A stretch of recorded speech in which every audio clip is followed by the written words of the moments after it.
Mga paraan upang maipakita mo ang iyong pagmamahal sa iyong wife. Una, maglaan ka ng panahon para sa kanya. Kung laging nagrereklamo ang wife mo dahil sa sobrang busy ka sa trabaho at wala ka ng panahon sa kanya, sorpresahin mo siya, isakripisyo mo muna ang isang araw na trabaho mo para lang makasama siya. Mamasyal kayo at magkwentuhan tulad ng dati niyong ginagawa. Pangalawa, sabihin mo sa kanya kung ano ang nararamdaman mo. Minsan may mga lalaki na mas gusto nila na iparamdam lang sa partner nila yung kanilang pagmamahal. Naniniwala kasi sila na hindi na nila kailangan pang sabihin yun.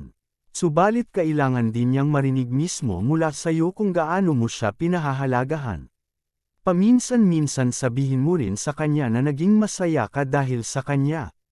Trituhin mo siya ng espesyal upang huwag niyang pagdudahan ang pagmamahal mo. Pangatlo, ipagluto mo siya. Pagpahingahin mo naman siya sa pagluluto minsan, at ikaw naman ang gumawa nun. Ipagluto mo siya ng paborito niyang pagkain.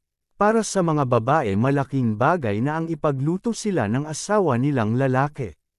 Pang-apat, yayain mo siyang mag-date. Pwede mong sabihin sa kanyang magbihis sa ayos na gusto mo. Maaaring ikaw ang pumili ng damit na masusuot niya. At mas maganda kung ibili mo siya ng bagong kasuotan para sa paglabas nyo. Ang mga babae kasi gusto nilang maganda sila o presentable sa harap ng asawa nilang lalaki. Panglima, makipag-ugnayan ka sa kanya. Napakasimple lang nito subalit napaka-romantikong paraan para maramdaman niyang mahalaga siya sa iyo. Huwag mong patapusin ang araw nang hindi siya nakakausap. Sa tuwing nasa trabaho ka o kaya may lakad ka tungkol sa negosyo. Pwede mo siyang e-chat, e-text o kaya tawagan at sabihin sa kanya na kahit nasa malayo ka, siya pa rin ang iniisip mo. Pang-anim, mag-shopping kayo. Kung dati ang dami mong dahilan para lang wag makasama sa wife mo na mamili.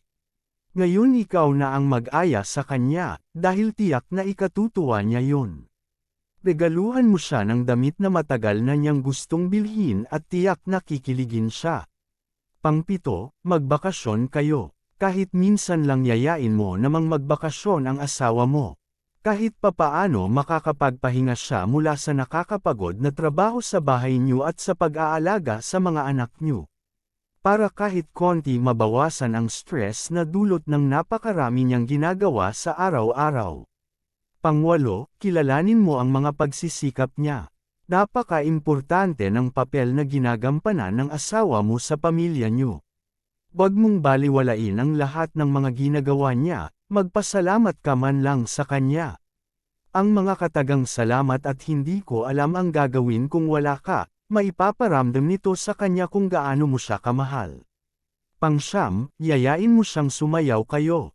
Pwede mo siyang yayain sa isang disco subalit kung likha siyang mahiyain pwede niyong gawin yun sa bahay niyo mismo.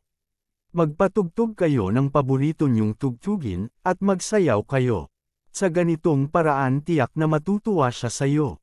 Pang-sampu, magbiruan kayo. Kung kapwa kayo nasa bahay wag kayong masyadong seryoso, magbiruan kayo.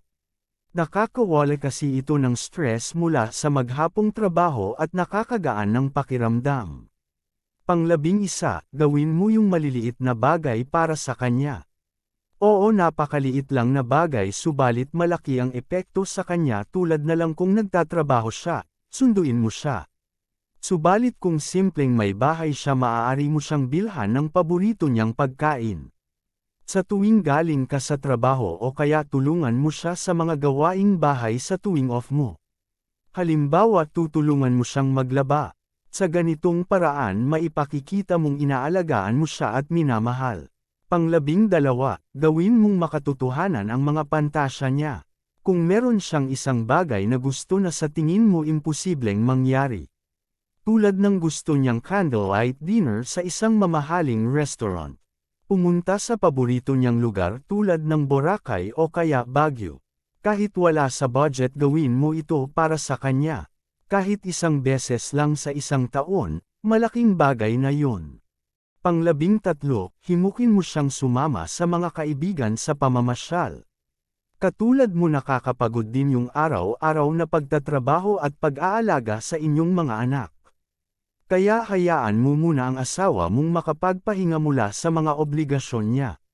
Magkusa ka na ikaw na muna ang magbabantay sa mga anak nyo.